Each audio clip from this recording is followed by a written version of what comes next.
Today's assignment is about showing and not telling. So you've probably heard the expression show, don't tell, but we're going to look at some examples of that today. In order to make your writing great, it's important that you learn this skill.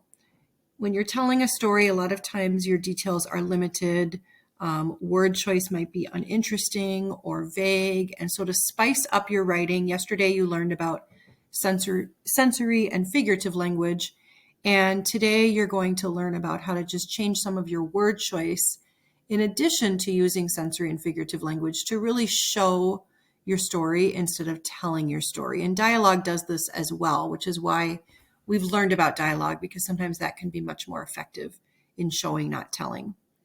For today, you are going to need a pencil, a piece of loose leaf paper, and your writer's notebook. So pause the video if need be and get yourself prepared.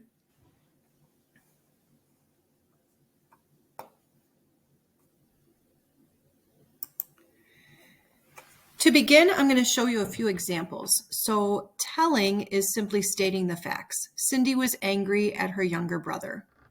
Angry is an okay word, but we don't really know the extent of her anger. We don't know what she did.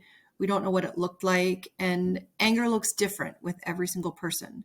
And so a better way to do that is to show it. What did she do? Show some action to show how she was angry. Cynthia shrieked, pulled wildly at her hair, slammed the door, leaving her little brother alone and confused in the hallway.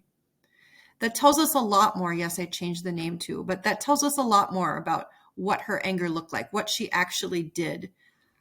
It also sort of shows the effect that it had on her little brother and shows us that maybe this isn't how she typically looks because he was very confused. Maybe she was excessively angry because she's slamming the door and pulling at her hair and is described in sort of a crazy manner. Here's another example. I watch the ocean waves. If anyone's seen the ocean, it looks different every time you look at the waves. So when it says I watch the ocean waves, that's just telling us, and it's not really showing us what those waves look like. So instead, again, we can show by adding description, by really showing the image that we're trying to portray, and even adding some figurative language in here.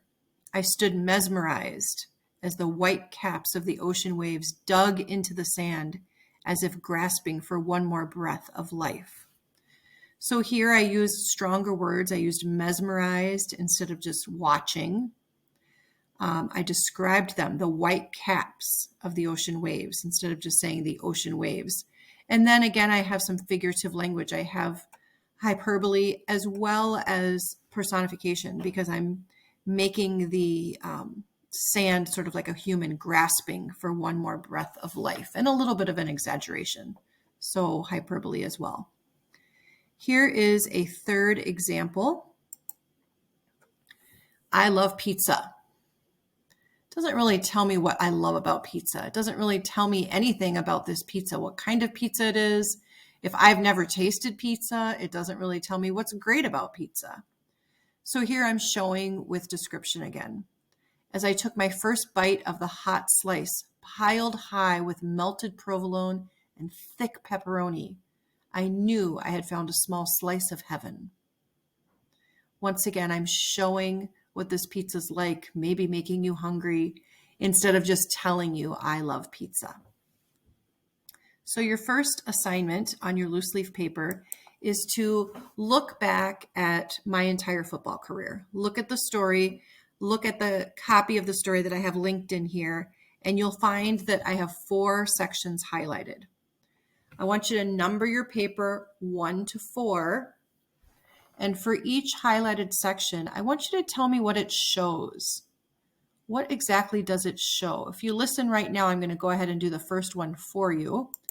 So you're going to open the story and you'll see 1, 2, 3, 4. And I'm going to start with the yellow one. And the yellow highlight says, my new school had a 6-man football team with uniforms and a schedule and everything. That's an example of showing, because my telling could simply be, my new school had a team and they had uniforms. That doesn't really tell me much, but I showed it by saying they had a 6-man football team with uniforms and a schedule and everything. And the way it's worded, it really shows that David hasn't experienced this before. He's not used to this school. It's probably kind of a rich school because they have uniforms and he's never seen that before. He's impressed by the fact that they have a schedule, that they have a plan, and it just seems well put together.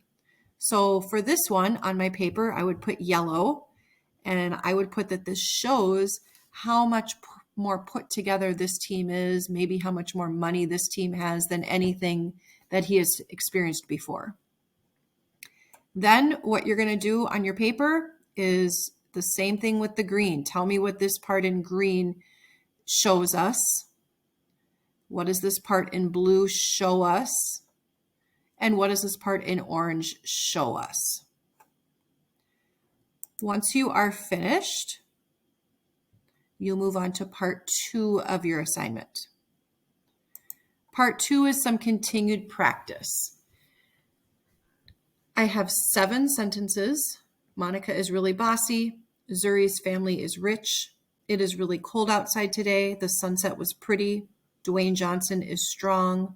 Our group worked well together. Jack and Diane are in love. Underneath your 4 colored responses, I want you to have 7 responses for this practice. For each one, you're going to take the sentence, for example, Monica is really bossy, and rewrite it as a sentence that shows. I'll give you another example. For this one, you could simply say, Monica stormed into the room and yelled at everyone directions on what they should be doing. You don't have to use my example, but something along those lines. These 2 assignments can be completed with a partner. I believe your sub will tell you that as well ahead of time, but if you've gotten this far and you're thinking this is a lot of work to do by myself, you can do this with a partner. If you worked with a partner or work with a partner, please make sure that both of you have your names on the paper so that you can both get credit, and make sure both of you are working. As always, even though I'm not there, if the sub tells you that you are not working as a partner effectively, then she does or he does have the right to tell you that you can't work with a partner. So remember, our substitute teacher does have the final say on who or whether you can work with another person.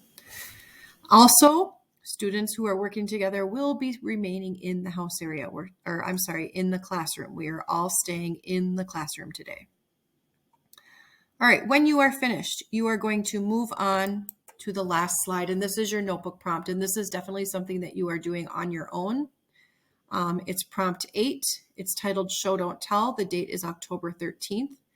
And you're to pick one item from below and show your answer. And you're going to try the best description you can do and try to write for a half a page. So go into your notebook, do your table of contents, turn to page 8, and pick one of these 4, either describing a really bad day, describing the loneliest place in the world, describing a frightened animal, or describing a scary ride at a park. And again, this one you are doing by yourself in your notebook. Before you start this, go back to the first slide and remember, you can use vivid verbs, you can use figurative language, you can use emotions, actions, strong words. You can even use dialogue to show, not tell, whatever it is that you are describing. That is all for today. Hopefully I will be back on Monday. Have a great day.